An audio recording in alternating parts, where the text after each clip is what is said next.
Hello and thank you for joining me. In this video we are taking a look at what is probably the most popular pasta sauce on this planet, tomato sauce. And with an extremely popular dish comes countless recipes and videos on the subject, so why watch mine? Because I'm not just providing a recipe, but a greater understanding of tomato sauce in general, and that is priceless. Until I start a Patreon, and then that will definitely have a price. Just kidding, I think. Let's get into it. Tomato sauce and pasta. You know it, you love it. It's comforting. Even tough guys can't deny their affection for it. Can I just get some macaroni and gravy? Gravy. Tomato sauce. I think what Paulie said brings up an interesting point. Tomato sauce is known by different names by different people. And while we think of tomato sauce as so quintessentially Italian, the origin of tomato sauce is thought to be somewhere in pre-colonial Central America. In fact, the so-called New World is how we ended up with tomatoes, potatoes, beans, chilies, and other previously unknown foods making their way into European cuisine and beyond. It's hard to imagine Italian cuisine pre-tomato.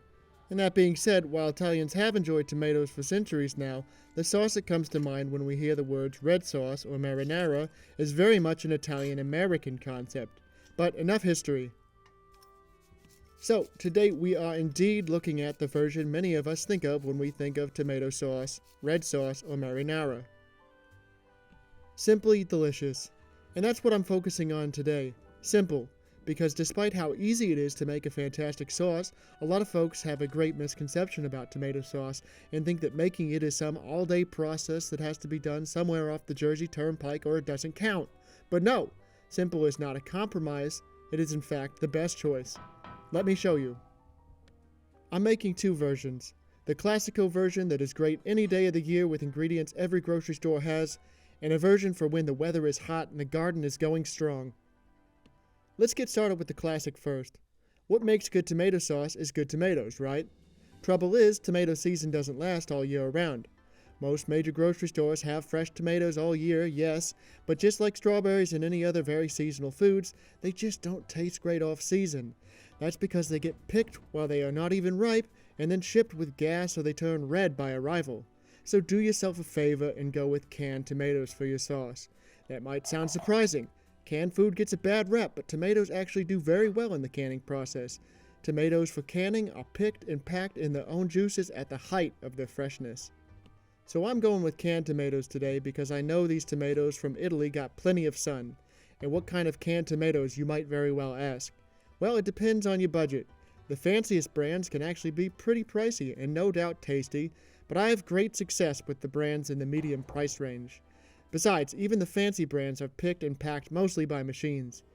In general, I avoid the absolute cheapest option, but no matter what, I always go with the ones that contain whole, peeled tomatoes, and avoid anything that is already chopped or crushed. The reason being is that this style of product usually includes additives to maintain the shape of that dice, and I want tomatoes as close to fresh as possible so they break down easily in my sauce. So, no additives for me.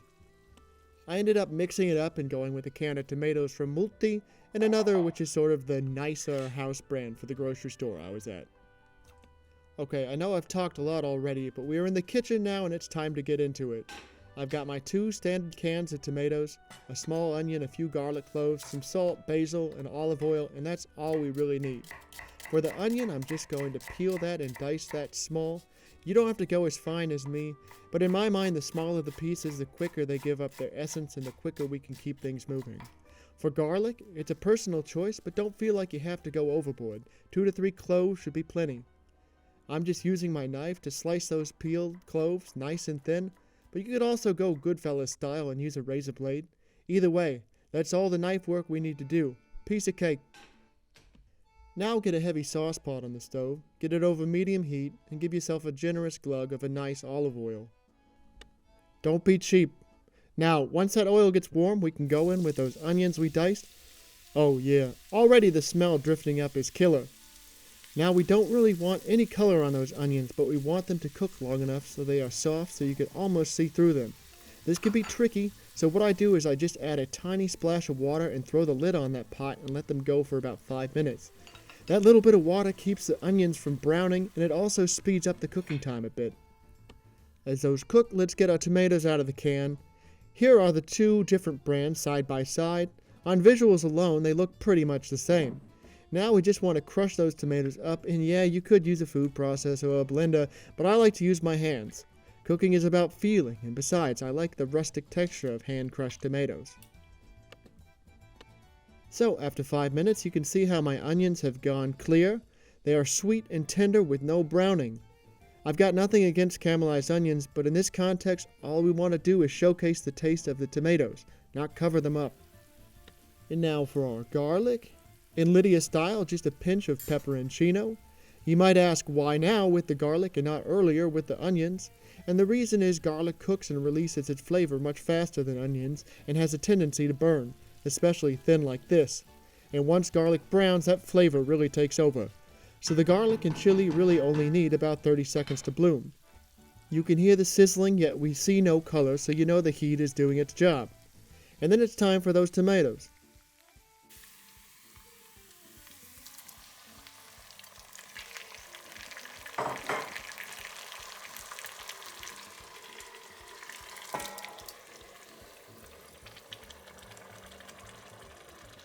And of course, be sure to scrape the bowl clean. And on that subject, I usually always add a splash of water to my tomato can and give it a shake and then add that to the pot. Now we just give that a good pinch of salt. Call that maybe a half teaspoon. Wait until it comes to a simmer. Then I just put my lid on about 80% of the way and let it simmer gently for about 15 minutes. Yes, that's really all the cooking time you need. I actually killed the heat around 13 minutes. But consider this. Tomatoes are delicate to begin with, and with the canning process, they are steamed to remove their skins, and the whole can is heated for sterilization. So essentially the tomatoes are already partially cooked. So they really don't need much time. And as you can see, without any poking or prodding from me, the pieces have broken down and things are looking, well, saucy. And now as a final touch, while this sauce is still hot, I just get a nice bunch of basil, give it a little bartender smack with my hands, and stir it into the sauce, basically steeping it like tea. By the time my pasta is done cooking, that flavor will be steeped into the sauce. Speaking of pasta, I've got this nice tortiglione here, but really any pasta is going to love this sauce. I get that into a pot of boiling water that is salty like the sea. As the pasta cooks, I get another pot on the stove and add enough sauce for this amount of pasta that I'm cooking. Once my pasta is nice and al dente, I use a mug to save just a little bit of pasta water. Always save a little bit of pasta water. It can be very helpful to bring a sauce together. And with the pasta drained, I drop it into my sauce, which is nice and hot now. And now it's just a matter of a few tosses. This looks pretty great, but maybe just one more spoon of sauce and a little splash of pasta water. I've mentioned misconceptions a few times already, but another common one. People think they have to drown the pasta in sauce. There is no need. Just make sure the pasta is coated nicely. There shouldn't be a Red Sea on your plate once you're done eating. Alright, let's plate it up. I've got my seagull bowl here, and now it's time for that pasta to shine. I think I want a pretty generous portion.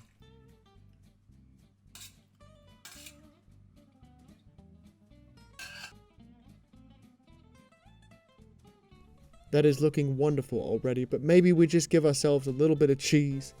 And in the spirit of budget friendliness, I'm using a Grana Padano, but you could definitely go with Parmigiano Reggiano. And as a last touch, I sometimes can't resist a cliche garnish.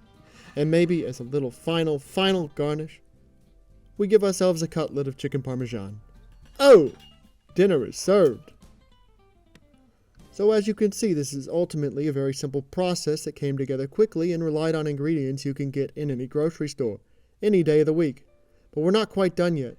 I've got one more version for you, so let's get into it. I said simple is best, and what is more simple and obvious than using fresh tomatoes? Canned tomatoes are great out of season, but when you can get them ripe off the vine, it's something special in its own right. This is my little garden patch. I'm in Denmark, and the summers have been mild at best, so my plants didn't amount to much this season. But I did get some, despite the magpies, fully ripened on the vine, so you better believe I'm going to use them. I got my haul picked. I grabbed a few green ones to pickle, because the weather forecast was not looking promising for their future as red tomatoes. Back in the kitchen, I just give all those tomatoes a rinse, And now I will show you an optional step, but one I feel really helps with the texture of the sauce. And that is peeling the tomatoes. Using a knife, I just make a very shallow cross cut in the end of the tomato, and a serrated knife might work better for you. Then I bring a pot of water to the boil, and I drop my tomatoes into the water in 2 batches, one round with the bigger ones, giving them 15 to 20 seconds, and one round with the smaller ones, giving them just about 5 to 10 seconds. That's all they need, and once they are cool enough to handle, those skins should come right off. Now we won't have those tough, shriveled up pieces of skin floating around in our sauce.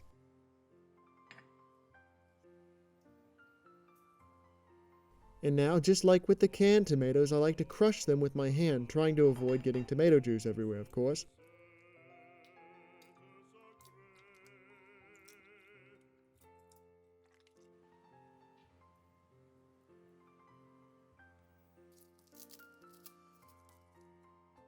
And like the other sauce, I'm using a couple cloves of garlic and a little pinch of salt, but no onion this time. So we get our sauce pot on the stove over medium heat, and again a nice glug of olive oil, and right away we get that sliced garlic and chili in there, and I promise it really only needs about 15 seconds of simmering like this to fully bloom. And then we go in with our crushed fresh tomatoes. I also give it a nice pinch of salt, let it come up to the simmer, maybe drop the heat a little bit if it's simmering too aggressively. Then I put the cover on and let it go. Get this, for just 5 minutes. This is a different style of tomato sauce than our other one, and my focus here is freshness. So I basically just want those tomatoes to cook long enough to get a little soft. And after 5 minutes, this is what the sauce looks like. I can see that the tomatoes are nice and soft, but compared to our last sauce, the color is less intensely red and a bit looser. But that's going to be okay, and I'll show you why in a minute. But just quickly to finish this, I do the same as before. I throw in a little fresh basil and let it steep. Always nice with tomato. Alright, so now I get a pot of water on the stove for our pasta. Call me unoriginal, but I'm going with classic spaghetti for this one. I drop that in the water and give it a good stir to make sure none of the pasta sticks together. And while the pasta cooks, we can talk about my garnish for this one.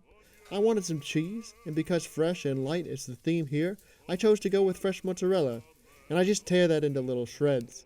And I also would love a little crunchy contrast in texture, so I took this nice old bread I had laying around, cut a couple slices, and then tore up everything but the outermost crust into little bits. And then I sauteed those up in some olive oil until they were golden brown and crispy. Both of these garnishes will be beautiful with our pasta.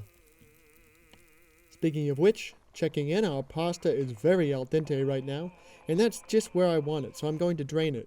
And I still save a little pasta water, but I'm pretty sure I won't need it this time. But remember, our sauce is pretty loose, so what we do is after the pasta is drained, we heat it up with our sauce for a couple of minutes. And because that pasta still has the capacity to take on a little more liquid, that bright sauce is going to work its way into that pasta, which will finish cooking it to the perfect al dente and tighten up the sauce at the same time. And I decided to add just a little more of that sauce that I had off to the side. And now I'm just stirring and stirring, eventually putting the camera down so I can really give the whole pot some good shakes. Then I kill the heat, and we were basically home free at this point. It's time to plate it up and eat. Again, I'm going with a nice shallow bowl. And don't be overly eager like me and make a mess, but it's okay if you do.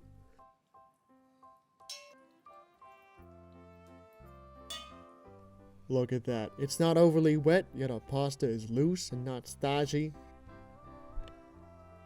But of course, let's not forget our garnish. Mozzarella and tomatoes, an obvious matchup. And those little croutons are going to soften just slightly in the sauce, but still bring a little pop of texture. Oh yeah.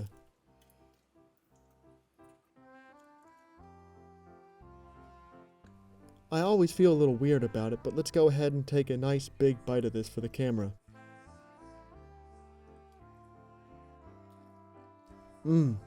This is summer simplicity in pasta form. Really good. Thank you for joining me today. I hope you enjoyed this look at 2 delicious tomato sauces. The classic will always be classic, but I really love the fresh version too and hope you give it a try when tomatoes are in season, or maybe if you live in a part of the world that has beautiful tomatoes all year round. My whole point today was that great sauce is more simple than you might think, So I hope I didn't complicate things by talking as much as I did. But, funny enough, sometimes the simple things are the things you end up having the most to say about. If you like this video, please hit that like button to show your appreciation, and subscribe for more great content. I'm a professional chef, but I tend to focus on the more simple and satisfying recipes in my videos. So check out my catalog. And of course, I love hearing from all of you people from all over the world. Let me know what you thought of these sauces, and let me know if I did a good job, despite not having a drop of Italian blood in me. Until next time, salute.